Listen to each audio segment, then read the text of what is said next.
Zee 24 तास एक पाऊल पुढे। आणि आता पाहूया मनोरंजन विश्वातल्या घडामोडी झटपट।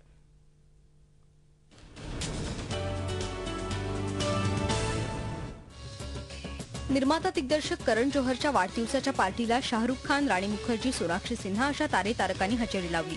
करण आणि प्रियांका चोप्राचं बिनसलं असल्याची हवा असतानाच प्रियांका या पार्टीला आल्यानं सगळ्यांच्याच भुवया उंचावल्या।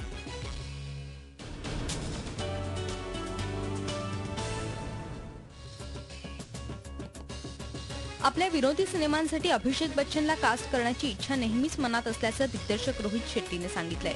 म्हणूनच बोल बच्चन या त्याच्या आगामी सिनेमासाठी रोहित आणि अभिषेकची चांगलीच गट्टी जमली आहे।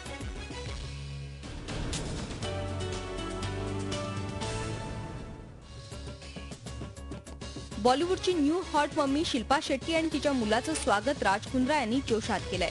तसंच बाळाच्या जन्माचा आनंद जल्लोषात साजरा करणार असल्याचं या नव्यानंच आईबाबा झालेल्या जोडप्याने म्हटलंय।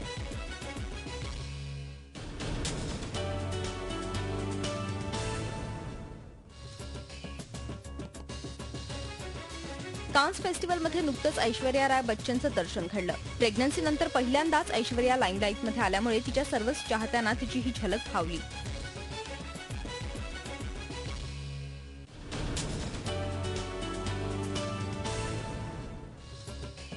रणवीर सिंग आणि अर्जुन कपूर यांच्यात सध्या अनुष्का शर्मावरून शीतयुद्ध पेटलंय।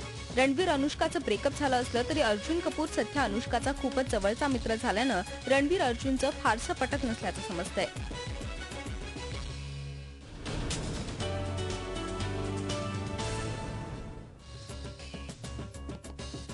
अभिनेत्री ईशा देओल पुढच्याच महिन्यात विवाहबद्ध होते। एका बिझनेसमॅनशी ईशाचा विवाह होणार आहे, त्यामुळे सध्या ती आपल्या लग्नाच्या आणि हनीमूनच्या प्लॅनिंगमध्ये बिझी आहे।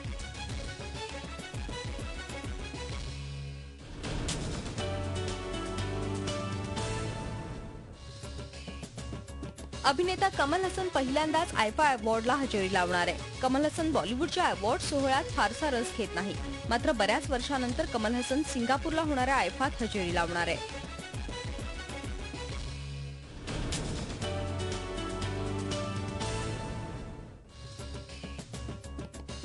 बॉलिवूडची अँजेलिना जोली याची जन्नत 2 सिनेमाची अभिनेत्री ईशा गुप्ताशी स्तुती होते, मात्र या स्तुतीसुमनांवर ईशानं नाराजी व्यक्त केली आहे। आपली कुणाशीही तुलना करू नये असं ईशानं सांगितलंय।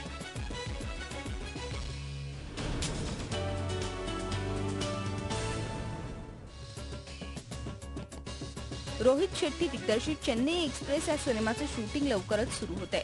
शाहरुख खान या सिनेमात प्रमुख भूमिकेत असेल, त्यामुळे पहिल्यांदाच शाहरुखला डायरेक्ट करण्यासाठी रोहित उत्साही दिसतोय।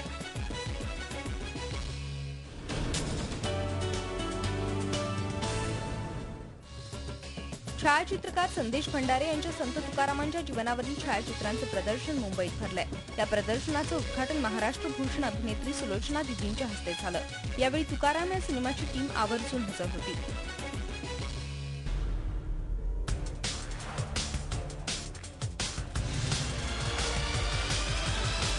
झी 24 तास एक पाऊल पुढे।